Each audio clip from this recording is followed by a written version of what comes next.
तिला चवांगी डोळ वाकी पायात घोळ जटा धरणीला लोळण मोर पोतराज खेळ तिला चवांगी डोळ वाकी पायात घोळ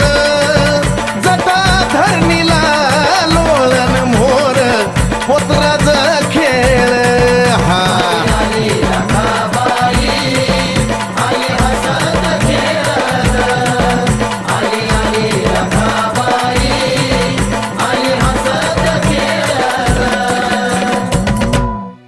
माय डोळ्यात घारोळी कशी ठोकत यारोळी